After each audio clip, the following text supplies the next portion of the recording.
Hey everybody, welcome to BK's Bullets. Today we're taking a look at Batman and Harley Quinn, the new animated movie from DC Comics.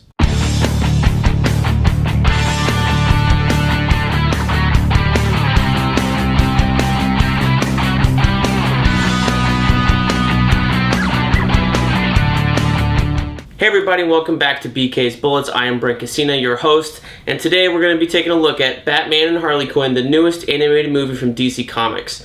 This one is produced by Bruce Timm. It is going to be a nostalgia-fueled adventure, or it may just trip you up on all your childhood memories of watching Batman the Animated Series, you know, the first couple seasons and stuff like that. And it's got Kevin Conroy as Batman, as usual in these DC movies that aren't part of their New 52 universe. And it's also got the guy who played Robin in that series is back here as Nightwing, Lauren Lester or something like that. I'm sorry, Lauren Lester. He's got his own special feature on the back highlighting him. Have we ever gotten a Kevin Conroy special feature on these animated series? I do not recall. But anyway, they're back to trip on your nostalgia and get you to spend $15 to $20 on a new animated feature. This has Harley Quinn in it, but it does not feature Arlene Sorkin or one of the other few people who have done her voice. This time, Harley Quinn is played by Melissa Rauch from Big Bang Theory. You might know her as, gosh, I can't feature her name. Anyway, she's the shrill-voiced woman that's married to Howard. I'm sorry, I can't remember her character's name. I do watch that show.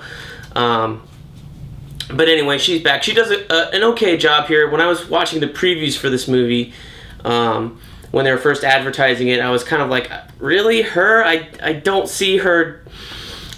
Saw her, I guess, as kind of one note in that film, or at least in that preview and stuff like that. In the actual film, she has a little bit more range to her Harley Quinn, and she does an okay job. It's not my favorite, but it's not terrible either.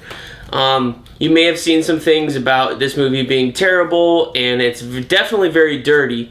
It is rated PG-13, and it's one of these DC movies that actually pushes that PG-13 envelope for an animated feature as far as it can. It's not really PG-13 due to violence, it's PG-13 due to a lot of sexual humor, crude humor, and sex is in here as well.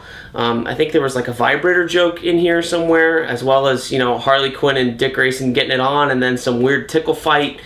You know, all that is in here just to, I guess, play to the lowest common denominator, or just make you feel like this is the cartoon you knew and watched but has grown up now.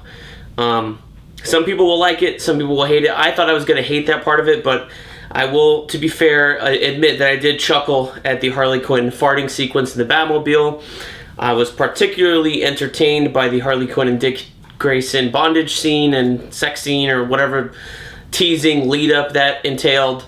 It's just something about this humor. It plays almost just like it did back in the 90s on the animated series, just with a little more adult taste. And it's kind of not too unfamiliar if you are familiar with Bruce Timm's work outside of the DC realm. I think he did some work on Tiny Toons, which was a little edgy at the time. And also, if you've seen any of his like convention sketches or whatever he's done art outside of like doing work for DC, Bruce Timm likes to push the envelope as far as sexuality is concerned. You know, you frequently see some new drawings that he's done of, you know, characters he's made up of or whatever. So it's not unfamiliar to Bruce Timm's aesthetic, just it's unfamiliar to his aesthetic inside an animated feature. So all in all, this isn't bad. It's got also got Poison Ivy and the Floronic Man in here. Poison Ivy's fine. Floronic Man I've never heard of. It does feature Swamp Thing very briefly, and it's kind of weird the way they did that. I thought they were going to go into it more, but they're playing more on the New 52 stuff from Scott Snyder with the red, you know, or the green and all that stuff in here. There's a great Booster Gold joke in here as well that I found really, really entertaining. So all in all, I think it's worthwhile if you can rent it, which I think you can right now. It should only be like $5 or $6, or if you can get it from Redbox, even better. If you do want to pick it up, and I'm a sucker for these, picking them up physically and keeping them and rewatching them and revisiting them from time to time, because the first week they come out, they're usually only like $15 as opposed to 20 or 25.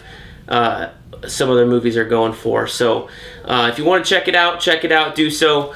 Just be aware there is some crude humor in there, and if you think that's going to ruin your Batman, just be aware of that. So I would give it 3 stars out of 5, and that is my review for Batman and Harley Quinn. So thanks a lot, guys, for watching. Like, comment, and subscribe down below. Let me know what you thought of the movie, why you want to watch it, why you don't want to watch it, and what you thought of the performances and the humor. So thanks, guys, and I will see you guys in the funny pages.